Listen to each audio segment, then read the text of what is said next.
Welcome to the deep dive. Today, we're really getting into one of the big ones for parents, feeding your baby. It's a huge decision. Absolutely. And there's just so much information out there, often conflicting. It's easy to feel, well, overwhelmed. Totally understandable.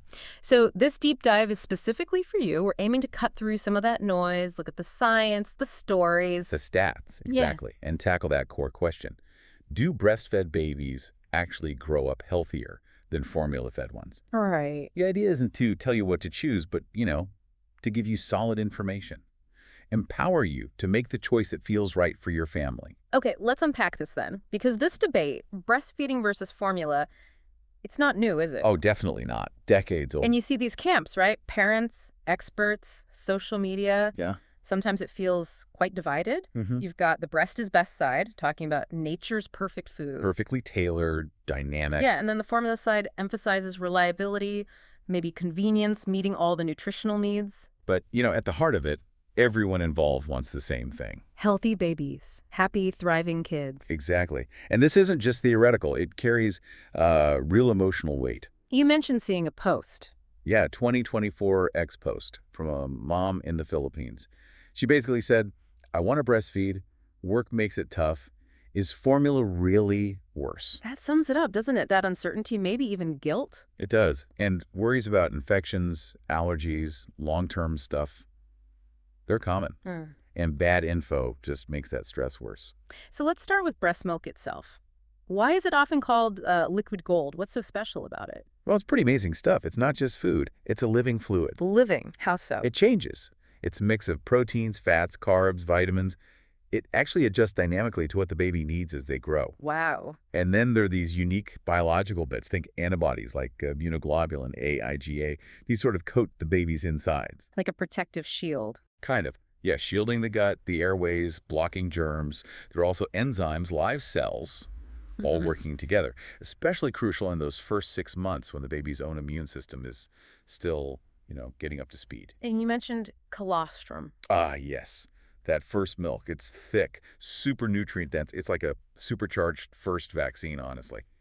Packed with antibodies for immediate protection. That impact sounds significant, especially for vulnerable babies. Hugely significant. There was a meta-analysis, I think 2024, looking at preemies. Okay.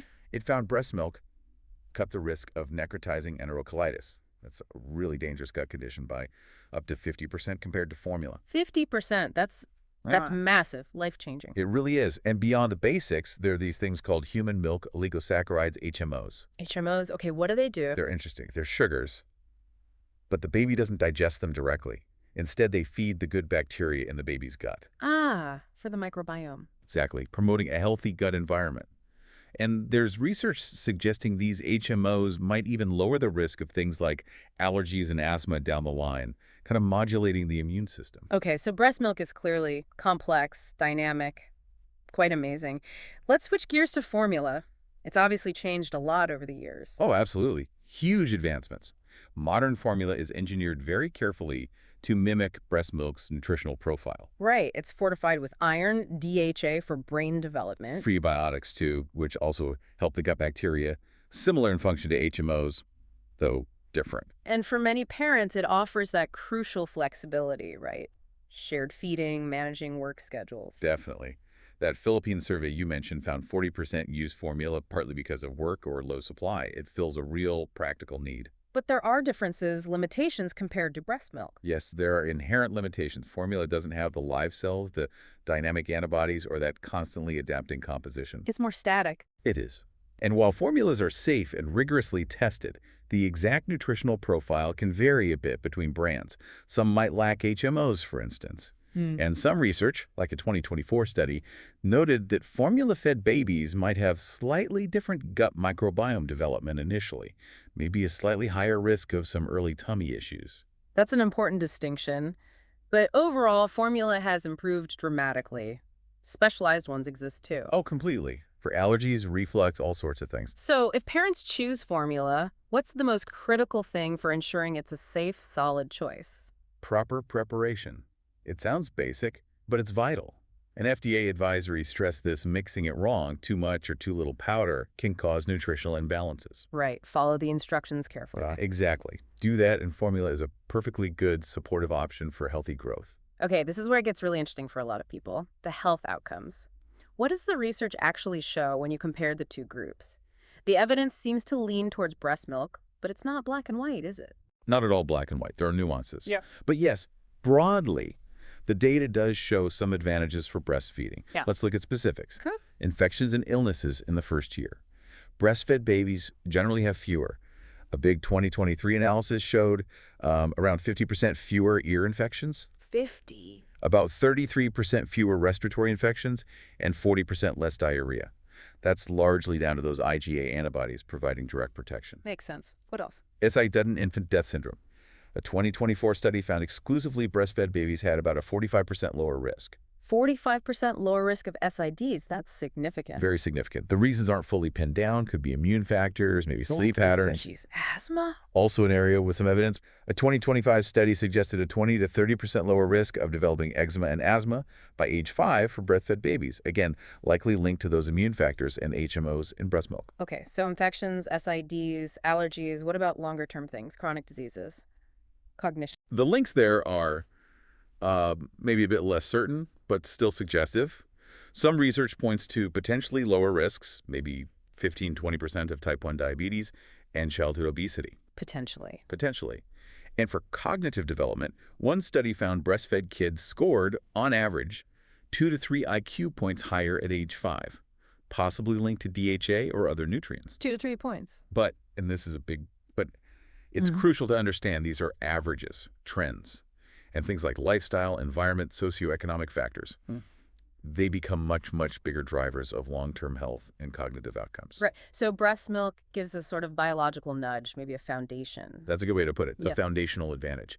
But it doesn't guarantee anything, and other factors quickly become more dominant. Which means, and we need to stress this, formula-fed babies can absolutely be healthy, smart, and thrive, especially with loving, attentive care. Absolutely, 100%. And there's important context, too. Where are these advantages of breastfeeding most obvious? Good question. A WHO report highlighted this. The benefits are most pronounced in places with limited resources, where clean water for formula prep might be an issue or sanitation is poor. There, breast milk is literally life-saving against infections. Okay. But in high-income countries, with good health care, safe water, good nutrition overall, that gap in health outcomes between breastfed and formula-fed babies gets much smaller. That context is critical. Okay, so we have the data, the science, but parenting is, well, it's messy, isn't it? It's personal. So personal. Yeah. And breastfeeding just isn't always possible, or even the preferred choice, for so many valid reasons. Like low milk supply, which is a real thing. Medical conditions, for mom or baby, the demands of work. It's a long list. And that X thread you mentioned, the moms feeling guilty even when their babies were doing great on formula, that speaks volumes. It really does. And on the flip side, breastfeeding moms face challenges too. Pain, latching problems. Societal judgment, maybe? Like that Reddit post about nursing in public. Yeah. Exactly. There's pressure from all sides sometimes. It's complex, you're exhausted, making huge decisions. Judgment doesn't help. No kidding. And we have to remember every baby is different. Genetics, their environment, how they're parented, all these things shape their health. So a formula-fed baby with a good diet, active lifestyle, loving home. Can be just as healthy. Yeah. Absolutely. Yeah. The loving, responsive feeding relationship is key, however it happens. Which brings us back to informed choice. Parents need good info presented neutrally without judgment. Precisely. So they can figure out what works for them. So pulling this all together, what's the path forward? How can we as a society better support parents making this choice? I think it boils down to a few key things. A balanced approach. First, education. Clear, evidence-based info. Right, like those WHO guidelines. Accessible, non-judgmental information. Second, we need to improve access. How so? Well, policies that make breastfeeding easier, if that's the choice, like workplace pumping spaces, paid leave. Making it feasible. Exactly. And at the same time, ensuring affordable access to safe formula for those who need or choose it. Subsidies, perhaps? Okay. Education, access. What else? Reducing the stigma. This is huge. Around both choices. Yes. Normalizing both breastfeeding and formula feeding. Taking the pressure off parents. Public health campaigns can help here. It shouldn't feel like picking a side in a war. Good point. And finally, Support. Real practical support, lactation consultants, peer support groups, resources that help breastfeeding succeed if that's the goal, but equally respect and support formula feeding choices without making anyone feel less than. Education, access, less stigma, and real support. That sounds like a good recipe. It's about creating an environment where parents feel empowered, not pressured. So, wrapping up this deep dive, it seems clear the picture is nuanced. Breast milk does offer some unique biological edges. The science suggests that. Fewer infections, potential long-term benefit. Yes, the evidence points that way. But it's equally clear that formula is a safe, effective alternative, and formula-fed babies can and absolutely do thrive. They absolutely do. What truly matters at the end of the day is that parents feel informed and supported. Knowledge and support. Enabling them to make the choice that fits their life, their baby, their circumstances. Because feeding your baby with love and attention, however you do it, that's what sets them up for a healthy, happy future. Okay, so we'll leave you with a final thought to chew on. In a world where the science keeps evolving and personal situations are so incredibly diverse, how do we make sure that the idea of informed choice actually becomes supported choice for every single family, no matter which path they take on their feeding journey?